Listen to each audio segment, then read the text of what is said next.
Welcome everybody. Thank you so much for coming. It's wonderful to see so many people from all over. Very cool. I wanted to start, now that Ikeda Sensei is here, just with a simple partner bow.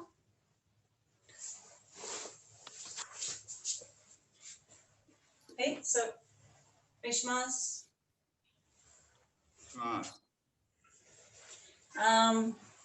So the idea for today, let's see, let me start again. So the idea is when I first started training in Aikido back in the DC dojo, Saotome Sensei was the teacher there. You know, as a brand new beginner, you go around asking all these quote unquote silly questions, you know, and one of them is like, oh, when does Sensei train? Because, you know, he's always teaching classes. And the answer inevitably was, oh, Sensei's training all the time. I'm like, huh. They're like, yeah, when he's walking down the street, he's training. When he's weeding the garden, he's training. When he's cooking, training. Sewing, training, and so on. And so I always remember that. And since this time when we're sort of mostly have all kicked ourselves out of our dojos and are training in whatever way we can, many times for many of us, you know, solo training. I've been thinking about that a lot again lately. And so I've begun to sort of think more, delve more deeply into this idea, right? So in that way, even though solo training is maybe not the most convenient thing ever, it's it has really brought a lot of, encouraged me to revisit a lot of ideas and dig more deeply into them than I might have otherwise. Of course, if you have a partner, it's pretty distracting when they're trying to hit you on the top of the head. You probably maybe aren't thinking about your power structure and your postural integrity and etc. Even if perhaps you should. So one thing that I have been exploring a lot lately and I've been enjoying, and I hope I'd like to share with you guys today, is this idea that if in fact we should strive to always be training, not just put our Aikido on the mat, but bring it off the mat with us, right, into our daily lives, that in fact that must mean that every space is your training space, and that everything, anything can be your training partner, or your uke, or your nage. And so the thing that I would like to explore with all of you today is something about, has to do with this awareness of space and how to fit ourselves into it in a way that's harmonious and practical also. So that's the idea. And I've got some exercises to help bring it all together, so try and communicate the feeling to you. But first, a little warm up. So everybody up. So when you're warming up, you want to not just be warming up your muscles, right? That's a lot of times that's important, but not really the main points a lot of the time. So also sort of try to bring awareness to waking up your whole body structure. And by this, I'm thinking, you know, when you're not training, say you haven't been training off the mat, it's easy for to kind of collapse, right? And so all the places in your body which maybe normally would be expanded or have space instead are kind of, you know, smushed together, you know, like. So, you know, we're trying to try to open all of those things up so there's more space for everything to happen. So, and it helps encourage proper alignment. So here what I'm thinking of specifically is all the little spaces in your body that could be flat, like say the palm of your hand, or could have space, right? Flat and sort of that, or engaged and fully possessed. You can see there's a little space. So like do that. And so your hands can do that. It's easy one. But from the periphery of your body, follow it up to the core. So as you up your, the inside of your elbow has a little space that you can sort of open. And then your shoulder, the front of your shoulder and under your arm, right? Those spaces can open. Your throat and upper chest can open. The window on the back of your neck where your spine meets your skull can open all the way up to the crown of your head, right? So, boom. And then the same thing with your legs, right? So the same way your palms can sort of open like this, also your feet. The arches of your feet can kind of go whoop, like that. Whoop. You can make the noise if it helps. So that, and then you can follow it up the inside of your knee, the front of your hip, of course, the space between your hips and your ribs. So allow that line to follow up in this one. And then sort of feel how that is, as like everything opens up and is more able to breathe. And try to keep that feeling as we go through the rest of class, as much as you can. So with that in mind, okay, up, hey, and down.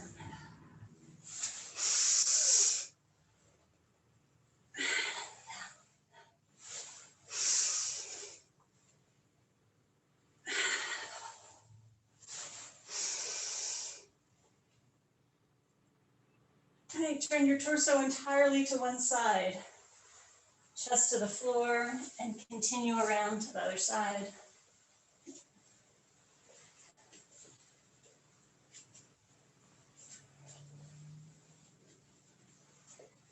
And the other way.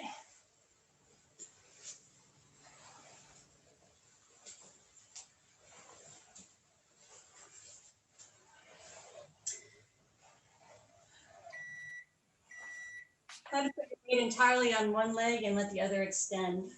And be careful as you do this that you don't crunch in when you do it, right? So use this as an opportunity to lengthen from your hips to your head, and your middle section doesn't get small, right? So keep that space.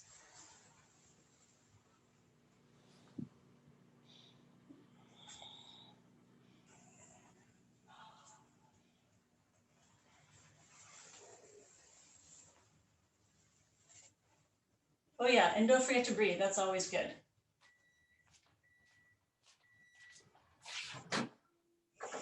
Okay, and then standing again. So spinning, let your back foot come all the way up.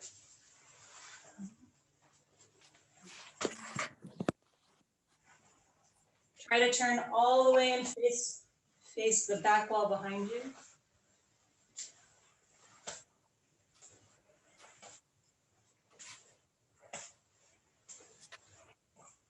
Just easy.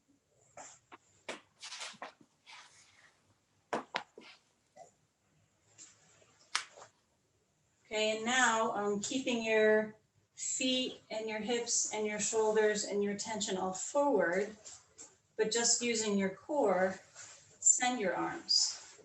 So the rest of your body stays, but your arms are spinning. Sort of throw them out and let them swing.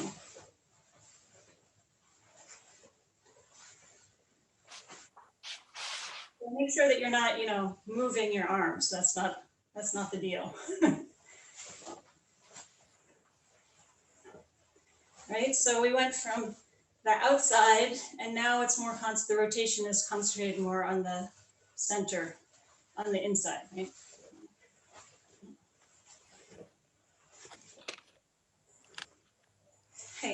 Okay, so now I have a few Jo warm-up exercises I'd like you to try. So if you have a stick handy, that would be great. It can be any length. I intentionally chose the biggest standard weapon that we use in Aikido, because again, we're going to study use of space and awareness of space. So if we have a big weapon and a little bit of space, that helps to make the point a little more obvious, right? So, and as I like to tell my math students, anything that makes it more clear and more obvious is usually a good thing. So a couple warm-ups with the Jo first, just to get everybody moving in the right direction. So hold your Jo about in the middle, and then turn it so that it's facing forward and back, right? And it can rotate on the side of your body. And then turn it to the other side and have it, again, facing forward and back and rotate. So just this thing. A lot of people have done this one before. but you want to do it with particular attention to the space that you're taking up, as if ask yourself if you were standing in a really narrow hallway, would you be scraping the paint off the walls at this moment and leaving dings, or would it be okay? And hopefully it's the second one, right? So your goal is to never have the jo facing sideways. Like sometimes people do it like this, which, you know, is okay as far as it goes, but it doesn't accommodate, doesn't cover your center very well, right? So this way, it's always right here with me. Boom, boom, boom, boom. So in order to do this, right, already you start to hopefully notice some things like, okay, my hand and the jo spend the majority of their time covering my center line, not waving around from side to side, right? Boom. And the next thing you usually notice is that you whack yourself. So like, oh, okay. So if I want to be efficient in my use of space, and I don't want to go super wide, but I also don't want to whack myself, then the thing to do here is, as your jo comes by, tuck yourself out of the way. See it? And same thing on the other side. I bring my elbow to the center so it's not sticking out. Right, boom. I tuck my elbow in, I tuck my shoulder, tuck my hip, and I make some space so the jo can use that spot. Then as it comes over to my left side, the other side, instead of going super wide, I keep my hand in the jo in the center, and I tuck my body out of the way. So in this way, the jo and I, we together are sharing the same space. We are accommodating each other. Right? So the jo at this moment is my training partner. And we're sharing the space. Remember back in the day when the mats were super crowded and you'd have pairs lined up like this and like this and like this and like this, and you had to almost, you had to sync up the rhythm that you threw your partner so that it matched with the rhythm of the people next to you, so that nobody landed in the same spot at the same time. It's a little like that, except, you know, just you and your jo. Change hands. And just slow is fine at first. Of course, once you get comfortable, you'd like to be able to go at any speed. But speed isn't the point at this moment, right? Awareness of the space. So if you're cutting it, if you're not sort of at least nicking yourself a little bit as you go, you might be allowing too much leeway for yourself. Like, try to cut it as close as you can.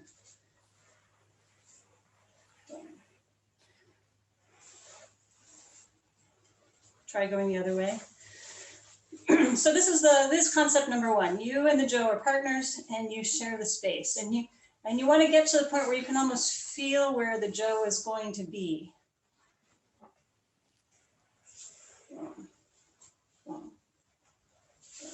Right? Like two dance partners who have worked together for a long time, they don't really have to follow the other person's lead so much because they kind of already feel where it's going to go, right?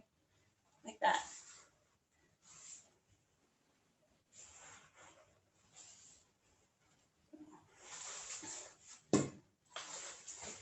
You guys okay?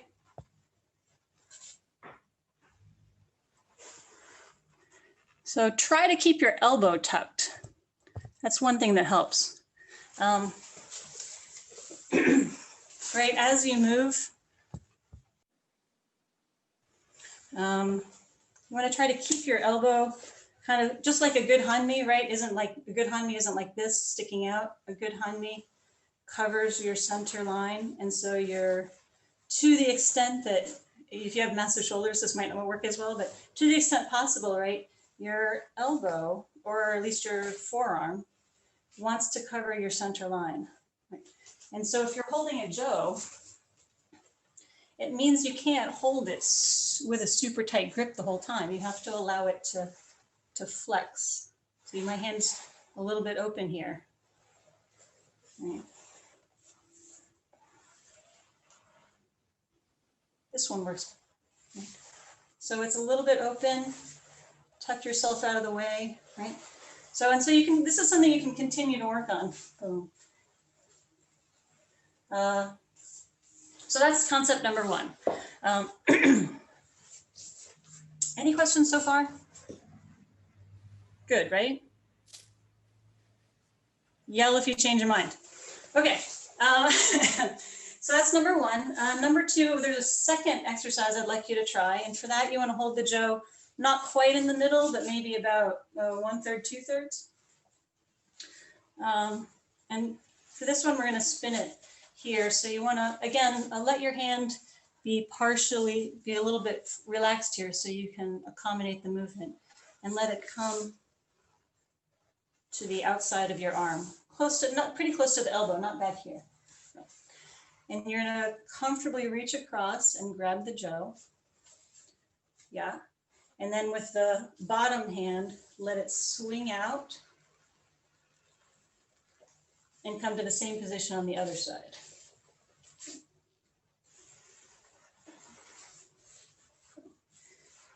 So this is, again, it's a spin. This is another spinning move. And you want to sync it up with your step. We're changing Hanmi at the same time. And again, it's because if I don't change Hanmi, it's hard to control the movement and it's easy for it to go wide. So if I change Hanmi, I can tuck my hip and my shoulder and my leg out of the way. So again, this allows me to take up a smaller footprint. Boom, boom, boom, boom, boom.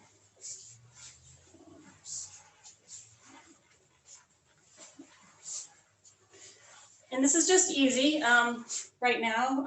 If you wanted to generate power, we could do that. You'd add more momentum to the movement, strike, come around, boom. But first, just get the feel for it. So as you change Hanmi, right, you step up, it sends the Jo out. So when your feet are together, your Jo is reaching as far, its furthest forward point. And then as it comes back, you also step back. Send it out, fully forward, send it back. So you'd like to feel like your step and your change of weight, this rowing action, is what sends the Jo. In this way, it's not your arms and your hands that are doing the work. It's the lower half of your body, like from the waist down, right? So that leaves your upper body free to look around, see what's going on, notice things, react appropriately, and generally steer the engagement. So the next thing to try is changing directions. So if you want to try it, you may have the feel for this already, in which case have at it. But if not, then start with your left Hanmi, right? And so regular way is straight, back to left Hanmi here. But if I sort of let the swing go a little wide and carry me around. So now I started in left Hanmi and I did a quarter turn to the left.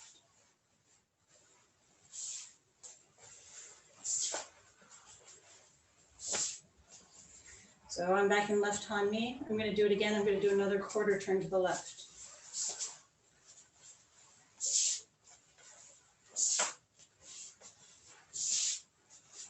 And again.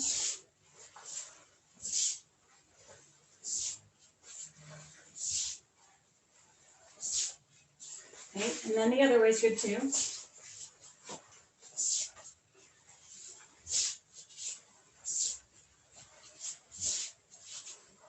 course, no rule says you have to always do quarter turns, and nor do you want to always do quarter turns, but just for the purposes of getting the feel for where you're going and controlling your rotation, pick something specific like quarter turns or half turns or what have you, and make sure that you can turn the amount that you intend to turn. Boom.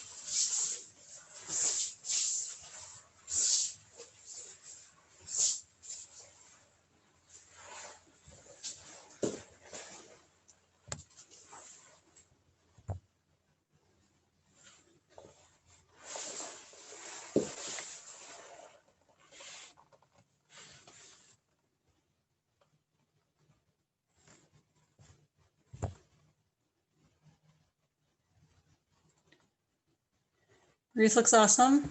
Robin, Karen, good. Can't see everybody. Nice. Louise looks fabulous. Let's see who else we got here. Brian, something funny is happening. So one more time, if you start out like this, right? If you're holding it in your right hand, you're going to flip it over to the outside of the same side arm, right? Then grab. Then repeat on the other side. Does that help?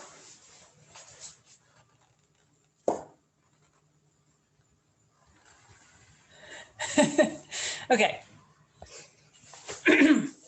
So, what does this do for us? Well, so awareness of space. So first of all, you practice being efficient with your jo and having awareness of where it is compared to where your body boundary is. That's important, clearly. Otherwise, you bang yourself up a lot. Number one. Second thing, though, is as you start to consider the space around you, if you aren't in a super narrow hallway, right? You still, for me, I'm in my living room. And, you know, there's stuff around and I've pushed some of it away temporarily, but still, I don't want to whack anything unintentionally. We're martial artists. If we're going to whack people, you want to do it on purpose, right? That's one of the big differences. The next thing to consider is distance, right? So the jo is a long weapon, but it turns out a jo can be really long or it can be much shorter, depending on what you do with it, right? So we've been using the jo choked up a lot, right? Holding it kind of in the middle. So this exercise, my ceiling here is pretty high, but I could do this same exercise in a 6-foot ceiling, probably, right? This part right here is not much taller than me, and I'm not that tall. And I can adjust that simply by grabbing it the jo close to the middle, right? So I can practice in a really small space. Like, heck, I could practically do this in the trunk of a car. Don't quote me on that.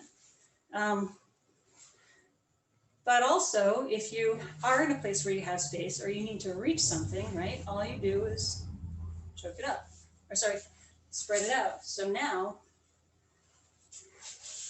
every time you grab, reach, right?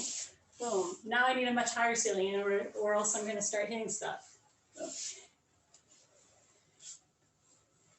Right? So the length of the jo is actually totally adjustable depending on your space, and your hands should be able to make this adjustment for you. Okay, so that being said, we're going to practice a little bit of targeting. Right? If you want to practice not hitting stuff, you should also maybe practice hitting stuff to see exactly where your reach is.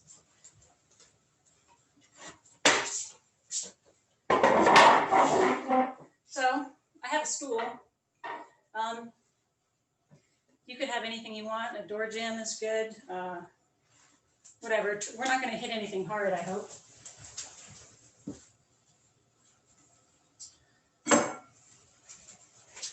Since it's Halloween,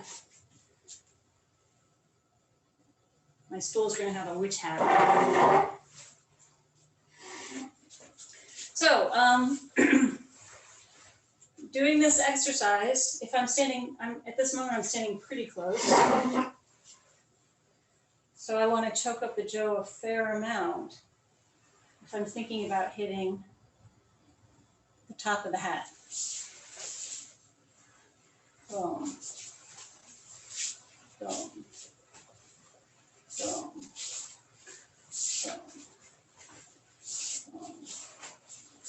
boom. So pick something and first just practice the simple rotation exercise we we were doing with just that, with your stool or what have you. Boom. Boom. Check yourself, make sure you're not suddenly doing it like this, which this happens, right? Keep yourself where you are.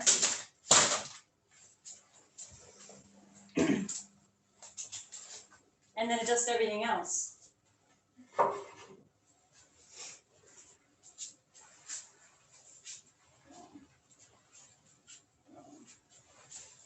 For me, I'm trying to hit the top of the hat each time. So.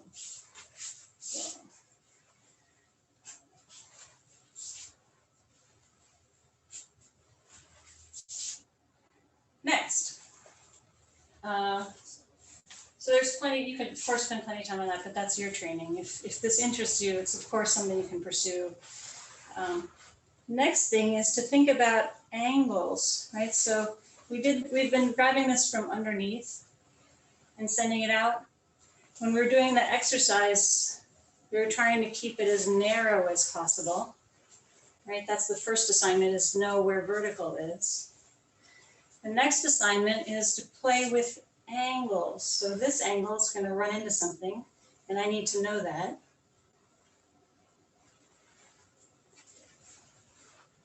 The angle on this side is not going to run into something, so I can sweep it wider if I like for a more horizontal strike.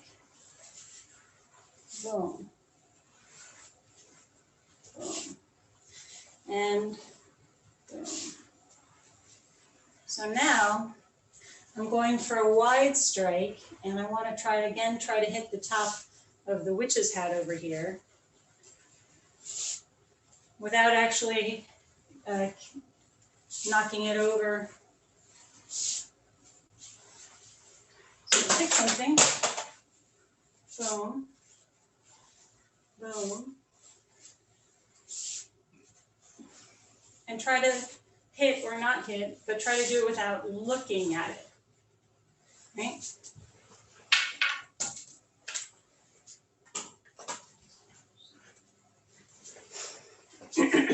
Because you're trying to develop your spatial awareness, not your visual awareness.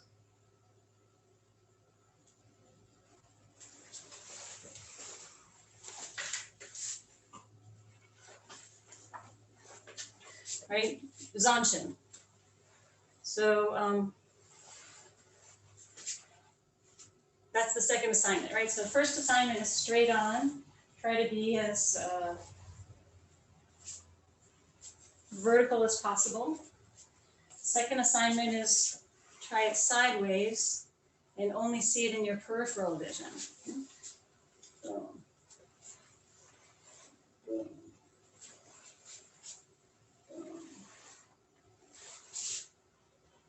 Still good? Okay. Next, we practice moving, right? So we practiced doing this, hitting. We practiced the quarter turns, right? Or any amount turns. So I turn my back on the stool with the witch's hat. And I need to turn and get it. Boom, turn away. So now I'm using the Arimi Tenkan footwork. Arimi Tenkan.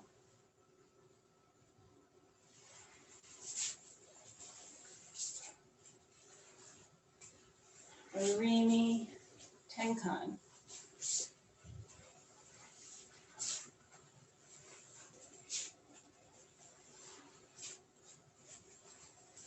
Arimi Tenkan. Right, so pick a direction, do a few strikes in that direction, and then turn.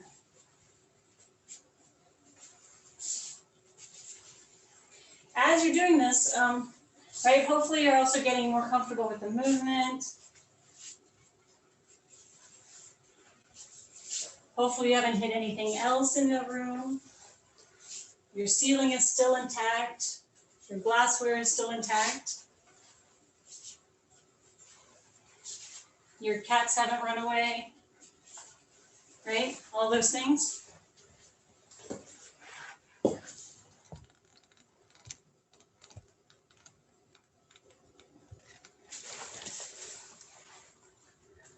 Okay.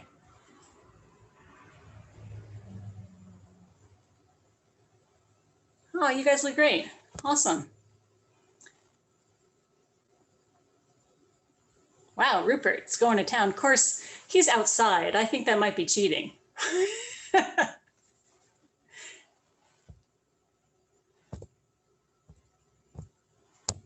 All right.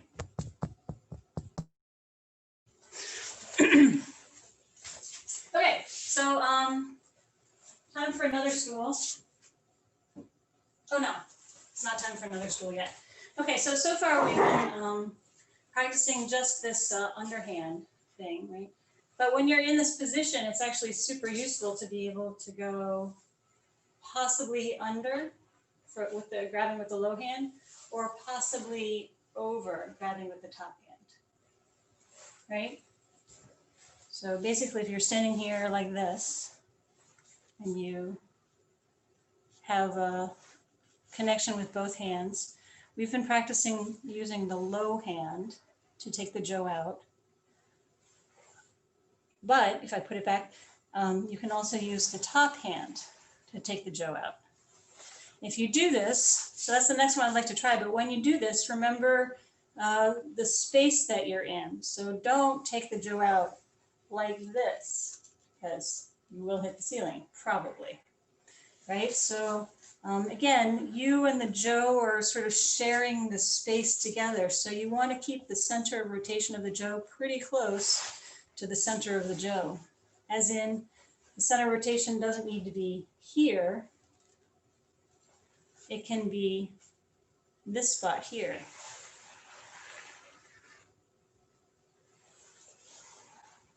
Can you see that? So deciding where the center is kind of a big deal in Aikido in general.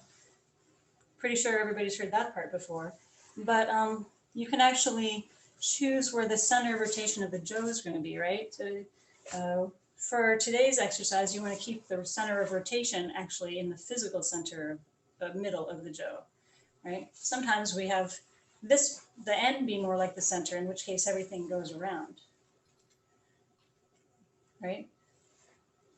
Middle.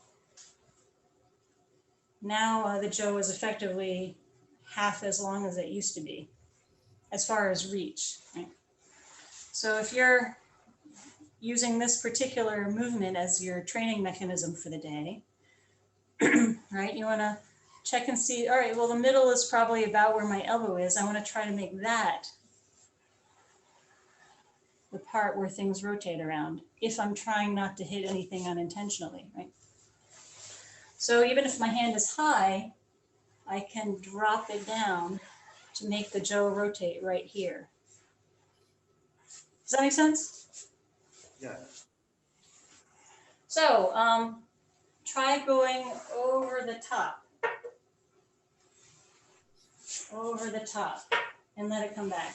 You can just, if the object that you're using as your uke for the moment, I've got the stool uke right now, bar stool uke, right? If it's solid enough, you can go ahead and tap it and bring it back. Tap, tap, tap.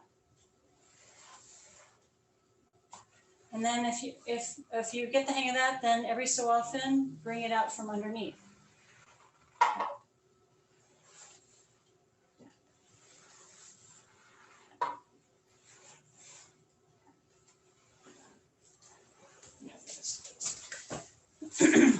So basically now we're doing doubles.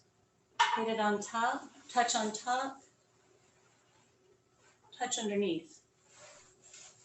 touch on top, touch underneath. touch on top, touch underneath. Boom, boom, boom, boom, boom. Maybe once you get the hang of it, try to tie it again to your body motion, right? Because if the jo is an extension of you and your movement, which is what we're striving for, right? That's the actual training going on here. Boom, boom. Then it needs to be a reflection of your body movement. And your body doesn't have to move a lot, right? But your core needs to send it. And your intention needs to send it. Boom, boom. Try the other hand.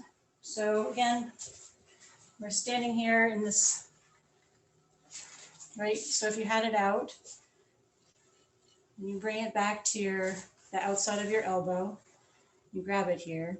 So we have been using the low hand to send it out, but now we're going to use the upper hand to go over the top. And if you can do it big, but your ceiling may pay the price, or you can drop it down and send it out. Right, so you drop it down your center line and send it out. Right, drop it down your center line and send it out. Boom. Right? How many people do you know do their sword strikes like this? Maybe on occasion, but usually it's more like this. Boom, right here. Boom. So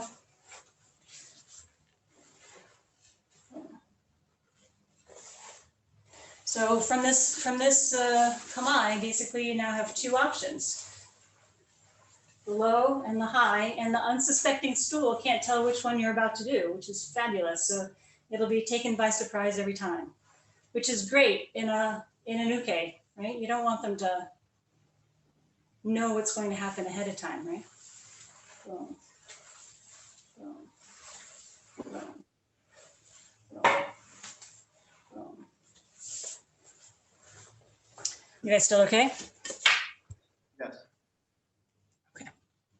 Excellent. Okay, now we need a second stool.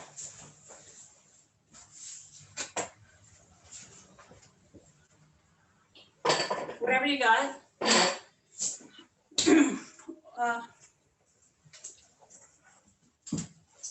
If you don't have furniture, you can try going through a doorway, right? This is about doorway width.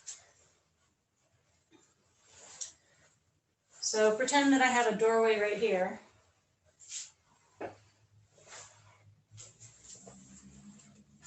And I want to reach through the doorway. Boom. Boom. Bring it back. Maybe I should turn the doorway this way.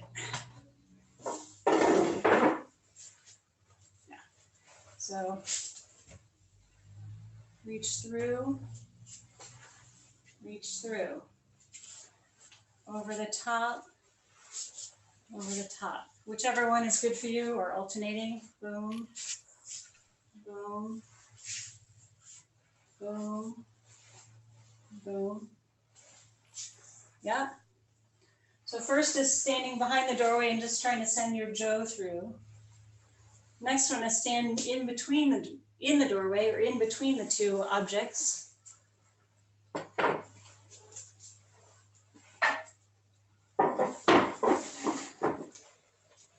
Okay, so this is pretty narrow. Remember I was mentioning about being in a really narrow hallway? So I'm standing directly in between these two guys right now, right? So try the movement we did at the beginning. You may hit things, that's fine. At that point, you can choose. You can widen the space, or you can try to adjust. Hopefully you're trying to adjust, but it's up to you. So try that one, and then try the other movement that we were using for the exercise, right? The one that comes over the elbow. And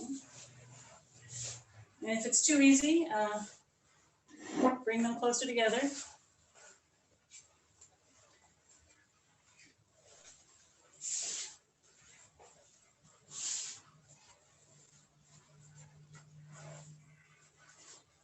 If it's making you a little bit nervous, either widen the space or work on your anxiety, because being uncomfortable or anxious about the movement makes it worse, right? So something has to be fixed. This is another thing that you can train for yourself, right? You have to do whatever the move is, whether it's a fancy move or a basic move, you have to be comfortable when you do it, or it's not really going to work.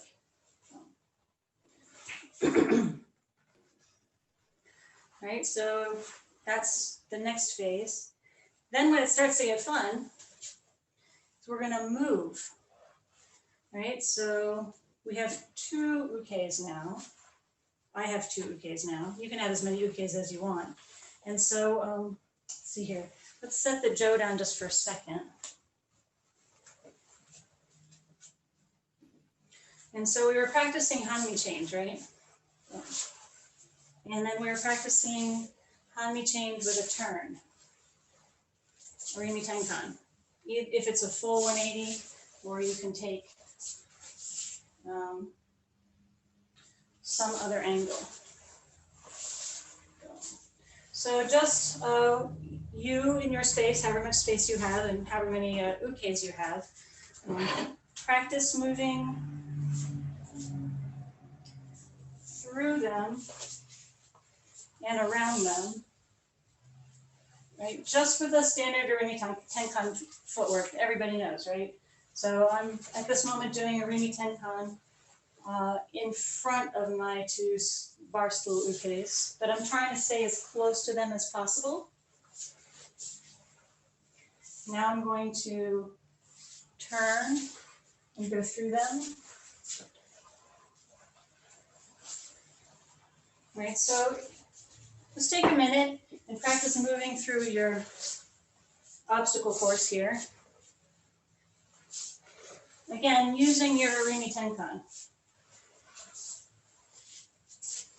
as much as you can. Boom. So now what you're doing here is you're building a mental picture of the space. So that, such that even if it were suddenly really dark, hopefully you'd have a good sense for where these things are and be able to move around with confidence without running into stuff. That's the goal. That level, that much precision awareness of the space around you.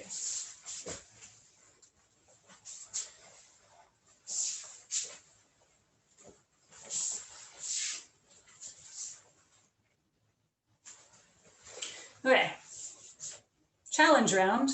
Now we're going to do it with a jo. Take your time, try not to whack too many things. So we're gonna start with this simple one we did at the beginning, where you just hold the jo in the middle, right? And sort of spin it on alternating sides. So I'm gonna do that with the Rimi Tenkan.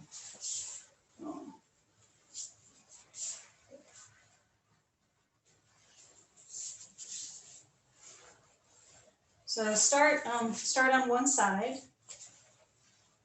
spin, spin, spin, spin, a Rimi Tenkan.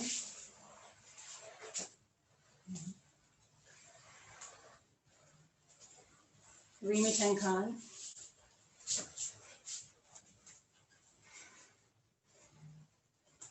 Spin for a little bit.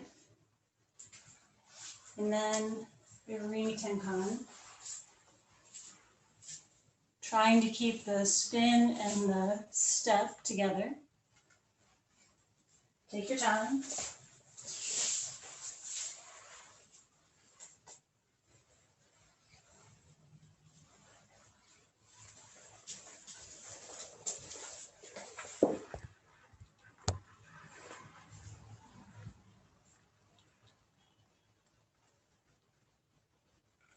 Got the idea? Okay. So we're negotiating the space. So I'd like to also try it with this one, right? This guy that we were doing. So remember, this one can be synced up with your step. So as you step, the jo goes out. As you change hand, it goes back. Boom. So start just by doing some Arimi Tenkan next to your object ukes.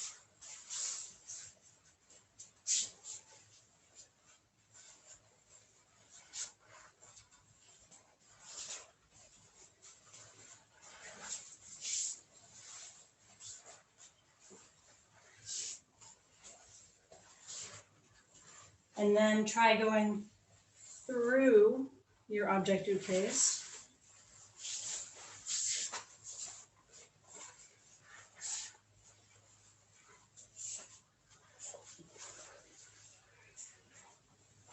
Then go back.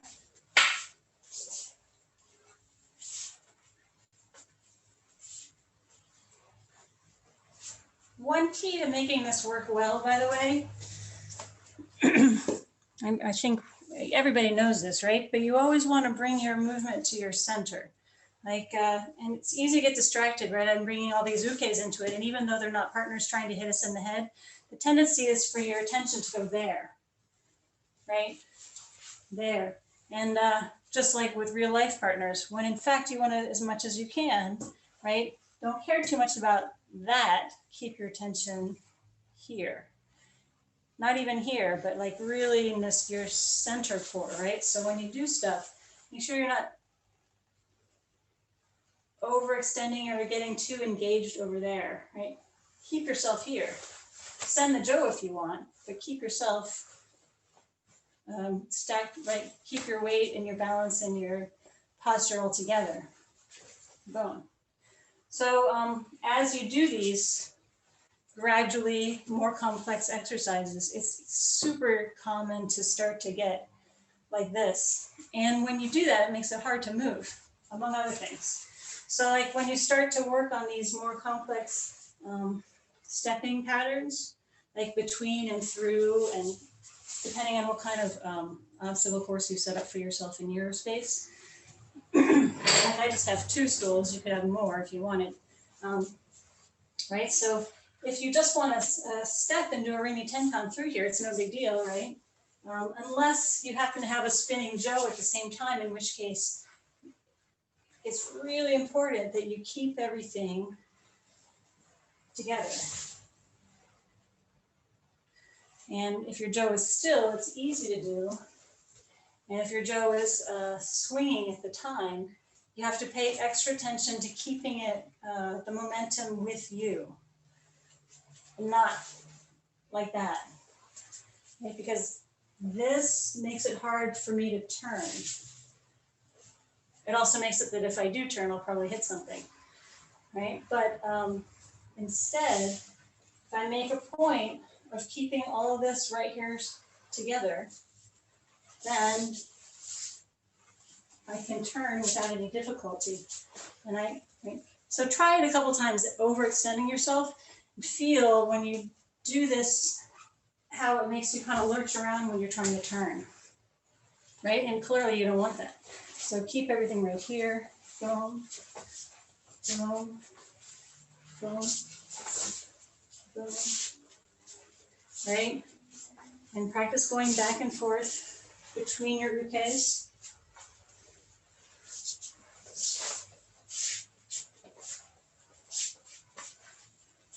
Try going through backwards, forwards, turning as you go. Right? Heck, it's a regular randori in here. So the idea here is not to give you a bunch of exercises that are set in stone, right? The idea is to share with you the direction that I've been going with some of my training lately, right? And give you a way to maybe explore different options that interest you on your own, right? So like, oh, I don't have a partner in my house, but I have furniture that I can practice hitting. I can practice not hitting, right? I can turn off the lights and try it again. I can, you know, you could try something that's smaller than a jo. Shanai might be safer, right? But there's all kinds of different, and there's all kinds of different options, of course. And so, you know, as you are walking around in your daily life without a jo, without a gi, without bar stools, still, right, there's always space to fit yourself into or harmoniously or work around. I think it was Kevin Choate Sensei maybe who used to speak about walking through an airport, a crowded airport. When you're trying to go against the stream, you guys all know this. I mean, I know it's been a little while since I've been in an airport at this point, but right, you're trying to go like this and there's all these people coming. Like there's a way to do it where you have to stop and go, oh, excuse me. And then there's a way to do it that goes. And that's always, that's also a good example of this type of training. So if it interests you, you can use it all the time.